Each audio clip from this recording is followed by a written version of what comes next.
Well, hello. Welcome to Gonzo Public Broadcast. Public Radio. Public Radio. I should get that right, really, it's important. I'll talk about the Gonzo piece in a minute. Let me start by a Tally-Ho Billiard by James J. Fox and Co. in Dublin, filled with Mick McQuaid. So how is everyone? It's 8 in the evening here, and not a child in the house is washed.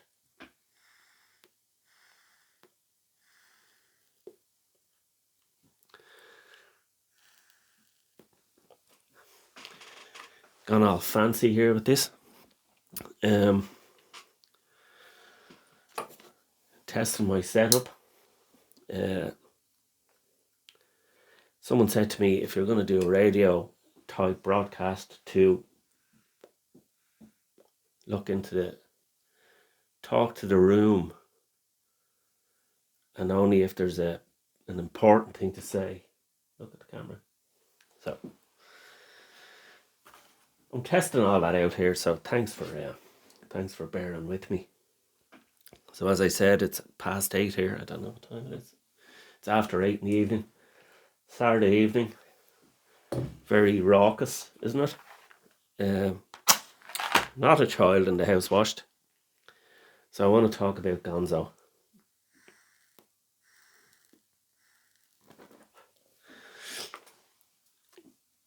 Comes from Hunter S. Thompson. Gonzo journalism. The term was coined by a chap called Bill Cardozo, and he referred to Thompson's writing, I think it was in the Kentucky Derby, Decadent and Depraved, when Thompson and Stedman did a piece on that. And Bill Cardozo referred to it as pure Gonzo journalism.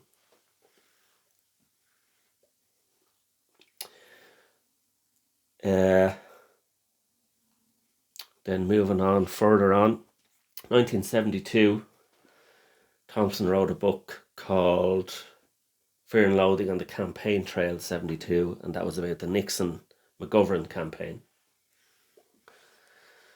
And a fella called, I think it was Frank Mankiewicz, I think he was McGovern's campaign manager, I think he referred to the book by Thompson as the least factual but most accurate account of that particular campaign. So, and I'm all for that. Least factual, most accurate. To me, it makes sense. So, that's what this is going to be about. And I'm trying to bring this into my practice as a therapist. If you want to call it Gonzo therapy, so be it.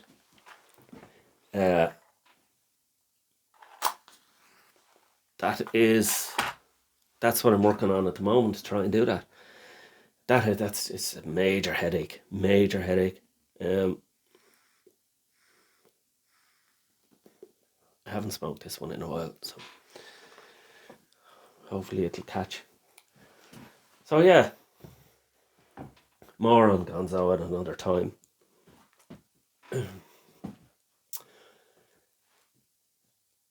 I'll tell you a little story, and I call the story You Never Know. I told this at one of the groups, I don't know when it was, it's about 4 or 6 weeks ago. It's a true story, least accurate, most factual, but it's a true story. And the whole idea of this story is, you never know. A lot of people think that, it's, I suppose, if you want to think of it as catastrophizing, yeah. A lot of people go to the negative straight away. I do it sometimes. It's like, oh Jesus, the whole thing. As Thompson once said, I knew a Buddhist once. The whole thing was a failure. I've hated myself ever since. So we go to that. Sometimes we go to that. The whole thing is a failure. Anyway, I'll get on with this story. I think it was 1987 or 88. I was, as we say here, doing a line with a girl, going out with a girl. My father had a car. It was a Datsun 100A, held together with rust. Piece of shit. And I had that car. He gave me the lend of it. Now, in fairness, that wasn't a big stretch. It's a piece of shit. Like, a great engine in it. It's like in terms of these days, particularly in the States, it was like a lawnmower engine. A 1 litre thing. I don't know what that is in cubic inches or anything like that, but it was a 1 litre engine. Reliable engine. The body, though, the body was a disaster. But anyway, I had one of them, a Datsun 100A. If I knew how to get a picture of it and put it on this video, I would, but I don't.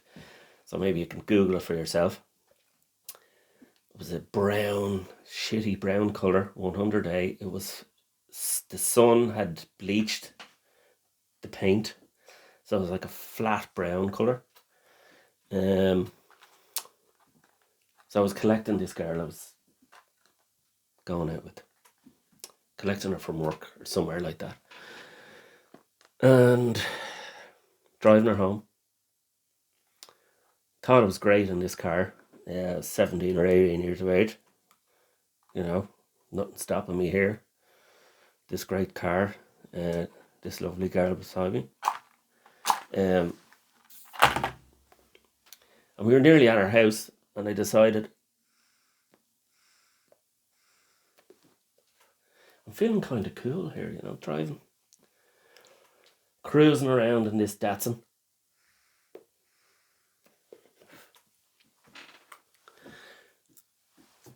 So I said, I'm going to try and do some, going to do a little stunt in the car. So you know the movies, car chases or whatever, and the cars, he stops and he goes into reverse. And he does a spin and then goes forward, all in one movement, one fluid movement. Yeah, I tried that. Yeah, I just stopped and I said, oh, watch this. Into reverse. Took a couple of crunching grinds. Took off in reverse. I had no idea what I was doing. Didn't know how to do this. So I said, fuck it, I'll wing it. Up at the handbrake, turned the wheel around. And next thing here, an unmerciful crack coming from the back of the car.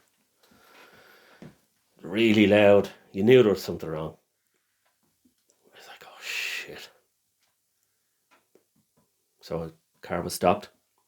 I said, I'll move forward a little bit to try and, I don't know, just to assess the situation.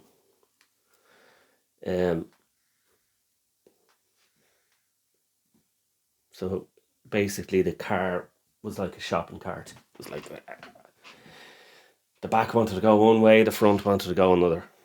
Disaster. Anyway, she got out of the car. She ran around the corner into the house. Helpful. Left me there alone with my thoughts. What am I going to do? How am I going to get this car home? No mobile phones, no cell phones at the time. Just me and my fears. I honestly thought I was not going to see the end of the day. I said, right, I'm doomed. I've had it. The whole thing was a failure. So I said, right, okay, I have to get this car home. So turned it around very gingerly, very slowly. was like that. Crazy. Like walking speed or less. Less. Down the road. It's a 10-minute walk. It took me 25 minutes in the car. Jesus Christ. I have to keep lighting this pipe, but excuse me. Pardon my ignorance. So, got home, parked the car, half on the footpath, half on the road. As we did then. As we were allowed to do then.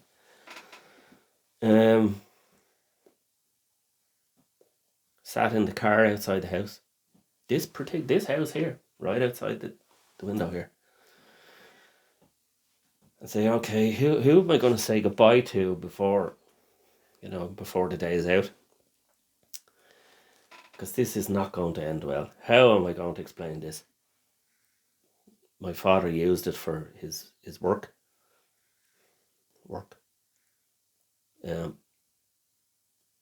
He needed the car. And now he doesn't have a car.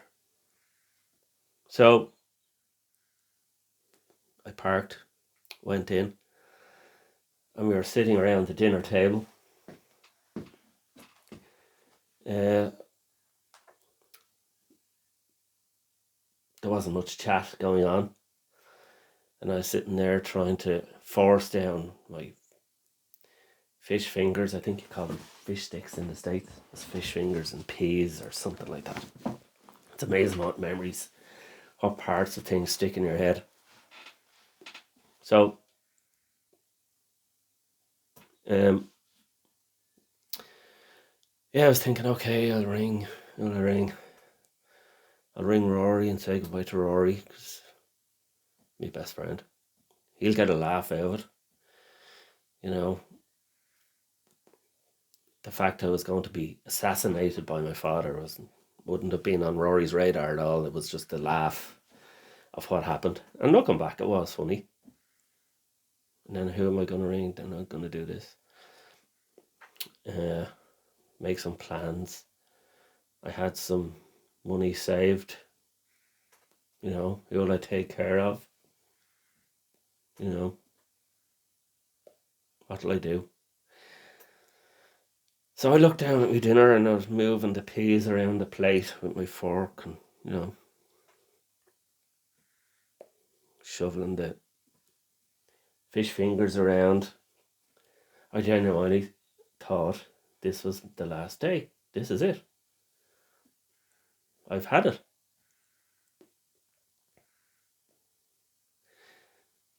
So I moved from that to picking, okay, you have to put your hands up and say, okay, I fucking wrecked your car. I was trying to do a stunt, And knowing me at the time, I would have said it would have worked, only you have a shitty car. I do believe it would have worked. And just as I was about to say, look, about the car, there was a screech and a massive bang from outside the house. And everyone stopped. And I was like, holy fuck, what the fuck is that? So we all marched out of the kitchen, out into the front garden, down the little driveway. And there was a car. I don't want to be dramatic, but buried into the back of the Datsun. Buried. And the first thing came to my mind is, thank you, God. Thank you, God. I'm saved. I can enjoy the rest of this now. Do you know what I mean? I can enjoy this. I can enjoy the carnage that's unfolded out here in front of me, because I'm off the hook. The car is wrecked. The Datsun's in bits. The other car was in bits. So The driver's door flings open in this other car, and the man, I still see him around today, fell out of the car, like just rolled out of it, clambered to his feet, using his car as like to pull himself up. Drunk elephants. Pissed. Rightly pissed. Didn't know where he was, stumbling around. Didn't seem to be hurt. So we got up, we walked away, crossed the road, and walked back from the direction he came. And left us to just look at this scene. I was never so happy. My father was pulling his hair out. Oh my God, what am I going to do? My lovely car. My lovely car. I was like, it's not fucking lovely, it's a piece of shit. It's my life. My father's dead now, so I can talk about it like this. I never told anyone that, by the way. I told her, I think the first time I told her was at the group about 6 weeks ago. Anyway, the whole point of this story is, you never know. You never know. So if something happens, or you get this feeling of something, of impending doom, or whatever it is, or you do something like try and do a stunt in a car and it goes horribly wrong, you never know what's going to happen after. You just don't. I think it was 17 or 18. I ended up marrying that girl. And that since ran its course. But yeah, you never know. And I remember Alan Watts telling a story about, I think it's referred to as a parable, a Chinese parable about a farmer whose his horse bolted and ran off, and the neighbour came in and said, what are you going to do? You need that horse? What are you going to do? How are you going to plough the fields and do all this? And the farmer said, you never know. 2 days later, the horse came back with 2 wild horses in tow. And the farmer's neighbour came in again and said, isn't that fantastic? Now you have 3 horses. And the farmer said, you never know.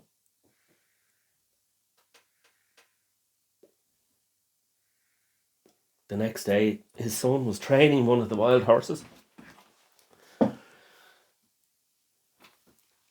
fell off and broke his arm. And the neighbour came in. The neighbour had fuck all else to be doing, obviously. The neighbour came in again and said, oh my God, your son, his arm's broken. He's not going to be able to help you on the farm. What? What are you going to do? It's an awful situation. And the farmer said, you never know.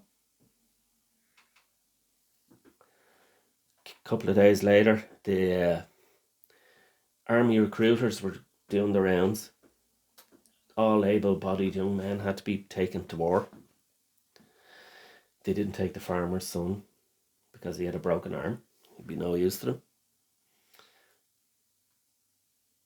The neighbour, again, nothing else to be doing, ran in and said to the farmer, isn't that great? You have your son. He's not going to war. And the farmer said, you never know. And it is an interesting tale. And it's an interesting subject. But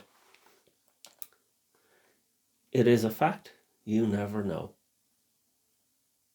You just never know. I'm going to buy a lighter, because this must be annoying as hell. lighting this fucking thing. Yeah. Yeah, my father never had any luck with cars. He had an Opel Kadett. He would also, I don't know where anywhere else, but you have to tax our car here. I think you have tags in the States. Every year you have to tax it. But here they give you an option to tax it for 3 months. 3, 6 or 12 months. And my father would never tax the car for more than 3 months. Because he didn't want to spend the money. We used to say, if he was a ghost, he wouldn't give you a fright. Or he wouldn't spend Christmas with you. Very tight-fisted. But we used to give him an awful time about it. He would also leave enough fuel in the car to get him from here to the petrol station down the road at the end of every day. And his reasoning for that is, first of all, his reasoning for not taxing the car for a year was, well, if the car got robbed, that's a waste of money. Now you would think there's good reasoning behind that, but you paid a small penalty if you didn't tax the car for a full year. So that's that. So you wouldn't tax the car for a year because if the car got stolen, he'd lose. That's it. He'd lose the money. And the reasoning for just leaving enough fuel to get to the petrol station every morning was if the car got stolen, they wouldn't get far. And this particular morning he came down, went out, the car was gone. And we were all having breakfast and he came in and he was pointing at all of us. I fucking told you all. And we were like, what are you talking about? He said, the car's gone. He was over the moon. Car's gone. And he was over the moon because his logic was right. The car was nicked. So we thought he saved on the car tax. And fuel. So he went out right enough. He walked out, stood at the gate and looked to his right. Nothing there. Looked to his left. The car's at the end of the road. They ran out of fuel. He was right. But what he didn't factor in was they got so pissed off that they ran out of fuel, they set the car on fire. So, I don't know. Is there a moral to that story? Who knows? But there are a lot of car stories in this house.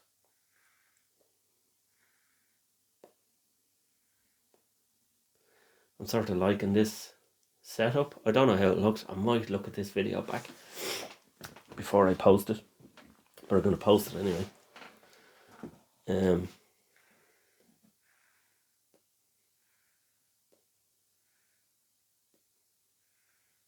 I'm having great fun with Gary, the gentleman scholar.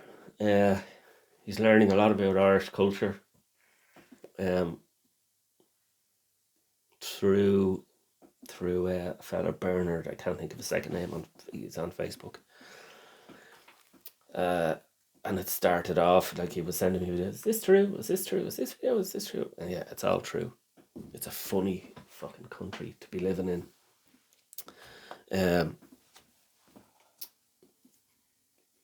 But yeah, having good fun with Gary. Text him to and fro. And this fella Bernard is funny. I haven't the only videos I've seen of him are the ones that Gary has sent, but I must look him up. So hello Gary. He did leave a comment on another video earlier with an instruction to make more videos, so here I am with a fancy setup, fancy mic. I don't know how this is going to work. I don't even know how this fucking mic works. I could be talking. It could be like news for the deaf. I'll have to get there will be subtitles come up here. I think they do it automatically now. But anyway, I will do my level best to do some of these regularly. It is Gonzo Public Radio. I'll have to keep that in mind. Because it is connected to my Instagram page. It's HST Books, Hunter S. Thompson Books. So it's HST_books. And on that, I'm exploring Gonzo psychotherapy and how all of that works. Have a look at that. There's a lot on it. And I'm only sort of feeling my way through all of this, because this is going to be frowned upon. There's no two ways about it in the business of psychotherapy. This will be frowned upon. To me, it makes sense. I'm laying it out on Instagram. But to me, it makes sense. I'm sure most people in the States would have heard of Hunter S. Thompson. And a few on this side of the water. But I've been reading his work over and over and over since 1986. So I'm quite familiar with how he works. I'm quite familiar with the Gonzo way, as they say. So I'm interested to see how this channel will work. Gonzo Public Radio. So that's why every now and again I'm looking this way, talking to the room. That's what I read. I read it somewhere. Talk to the room. If I have something important to say, look at the camera. So we'll see how it goes. Just feeling my way around. So it's good to see you. Good to be seen. I'm going to press this little button now and shut you down. Talk to you soon.